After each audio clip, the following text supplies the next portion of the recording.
Magandang araw sa ating lahat mga boss. Andito na naman tayo ang inyong lingkod, si Clifford Dama Vlogs. So mga boss, tuloy-tuloy na yung pag-upload natin sa mga video mga boss. Sana sa bawat pag-upload ko mga boss ay meron kayong matutunan na aral mga boss. So may nakalaban ako mga boss, isang malakas na immortal player mga boss.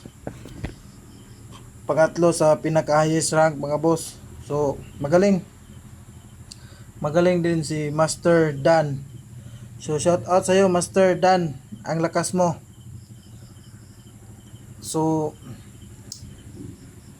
sana sa mga bago kong mga followers dyan at yung mga subscriber ko at yung mga supporters, sana meron kayong aral na magpupulot dito mga boss. So siya yung first move nito mga boss kasi siya yung white. 116 sa mga boss. So kinounter ko ng 215 mga boss. Tapos pakain ako ganyan. Tapos 314. Pag 5-1 niya mga boss, so abanti lang tayo 115. Pag sayang niya mga boss, so tinakpan ko lang 72. 9-5 siya timing mga boss. So 12-7 lang ako mga boss. Timing din. 5-1 siya mga boss. So pakain lang ako ganyan. Tapos abante. Tapos tira siya pakain mga boss, dinalawan niya ganyan. Tapos kain ako. Tapos tira siya 12-7. So tira lang ako 9-5 mga boss, timing. Pag sayang niya ganyan mga boss, so sinalag ko lang. Tapos 11-7 siya mga boss, 10-5 lang mga boss. Sinayang niya ulit mga boss, ganyan. Tapos pakain. So magaling talaga mga boss. Nakita ni Master Dan na medyo alanganin ako sa depensa, yung sa gilid. So inabanti ko yung sa 11 ko mga boss, 11-6 pagkain sa ganyan. Tapos tumira ako ng 6-1. Tapos sinayang niya mga boss, 115 lang ako. Pag 16-4 niya mga boss, abanti lang ako mga boss. Tapos 4-5 tapos 15-2. Pagdaman niya mga boss, so pagdaman niya mga boss, pwede sana siya pakain. Tapos abante, ganyan. Para madodraw din pala mga boss. Yung ginawa niya kasi dito mga boss is 13-16. Tapos pagkadama ko mga boss, ganyan. Abante ko yung E3. Tapos tira siya 9-5. Tapos abante lang ako mga boss, ganyan. So nag-timing pa kami dito mga boss kasi hindi siya makipag-draw dito mga boss kasi lamang naman siya. Timing ko lang siya mga boss, ganyan. Tapos ganyan. Idama niya mga boss dito. Pag sayang ko mga boss, pumunta siya doon. Sayang mga boss, napatira agad ako ng 12-8. Talo na sana ako sa iyo Master Dan. Kaso lang hindi mo rin din makita. Parang na-pressure siguro siya sa oras mga boss. Pero sa ditong position mga boss, mataas pa yung oras niya. Talo sana ako. Kaso napatira siya agad ng 13-3. So sayang yung pagkakataon mo, Master Dan. Talo na sana ako doon. Doon mga boss, sa ganun kanina position, nag-careful na ako. So hindi na ako tumitira basta-basta. So tinitira ako, may talaga pinag-iisipan ko na. Ganyan. Timing sa ganon, dito lang ako. Tira ako dito. Tira niya ganyan. Tumira lang ako ng 13-6. Sinayang niya mga boss dito. So pagtira niya ganyan mga boss, nakahanap na akong paraan kung paano mai-draw ko to mga boss. Ganyan lang mga boss, ganyan pagkain. Tira dyan, ganyan mga boss. Sa ganitong posisyon mga boss, nag-draw na kami ni Master Dan. Isang immortal rank player mga boss. Malakas. Sobrang lakas talaga. Solid talaga yung mga binibitawan din yung mga tirada mga boss. So, sana may napulot kayong aral doon mga boss. So, game 2 naman tayo mga boss, bakbakan. Ako naman yung white mga boss, siya naman yung black. Tumira ako 115 mga boss, 116 siya.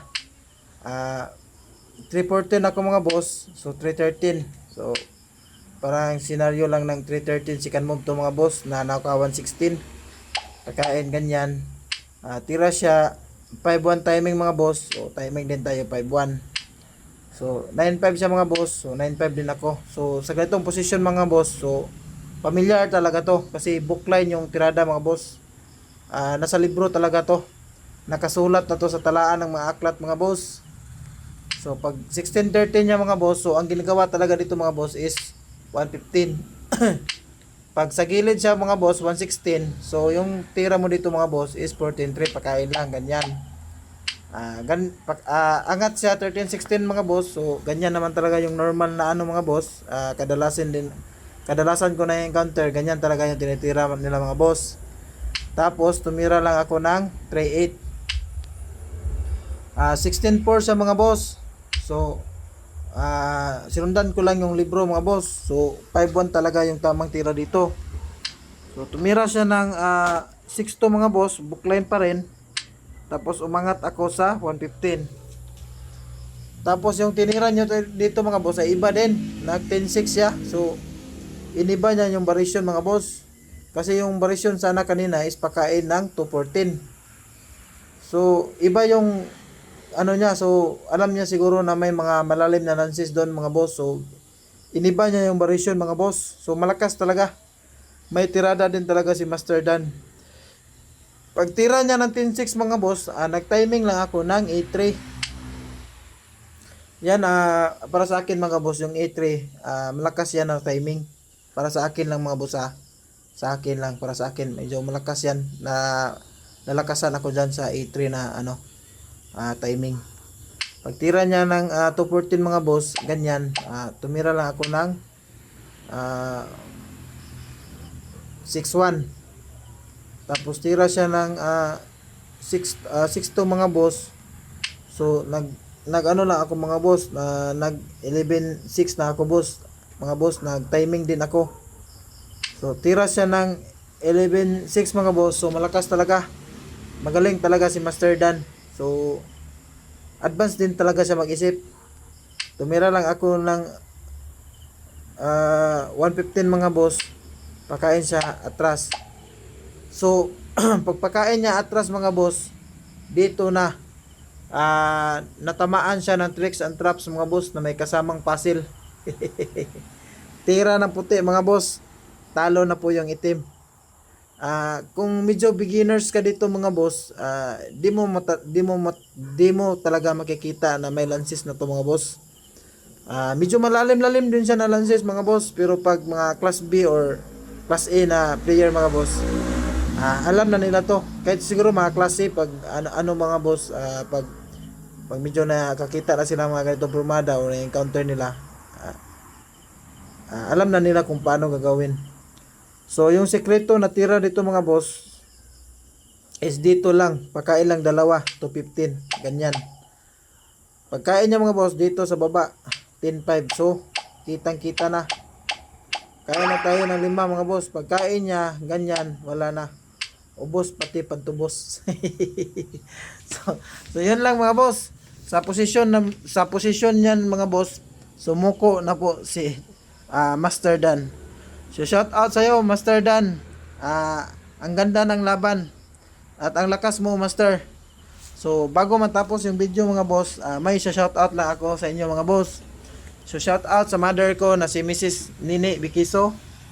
Ang shout out din sa partner ko na si Maylin Bioy Mihos Bikiso, na supportive talaga sa akin sa pag-upload ng mga video.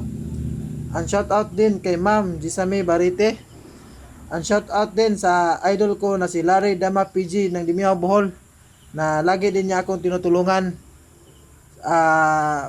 about sa online vlogging. Ang shout out din sa iyo Master Sugabo Earl Ivan ng Carmen Bohol. Ang shout out din sa iyo Master Monib Indana ng Sambonga City. Ang shout out din sa iyo Master John Lee ng Palumpon Liti. Ang shout out din sa iyo Master Gilben Pameron Rama ng Padada Davao. Ang shout out din sa iyo Master Masrin ng Maguindanao Cotabato. Pero parang change name siya ngayon, parang Hero Bang na yung ginagamit niya. So shout out sa iyo, Master. And shout out din sa iyo, Master Elmar de Taonon. And shout out sa champion ng Panglao, Boss Oscar Amakin. And, and shout out din sa iyo, Boss Doydoy Ulaer ng Karkar Cebu. And shout out din sa iyo, Master Ereher Cantoria Hiser. And shout out din sa iyo, Master EG Biso ng Caloocan na magaling din maglaro ng dama. And shout out din sa iyo, Master George Dulutina ng Batuan Bohol. And shout out sa lahat ng damador ng Ilocos. Mabuhay kayo dyan mga boss. And shout out sa iyo, Master Roland Tranquilero Soberano ng Tibuli South Cotabato. So yun lang mga boss. Sana may natutunan kayong aral sa laban na yun mga boss. Ingat lang tayong lahat at magandang araw. And God bless sa ating lahat mga boss.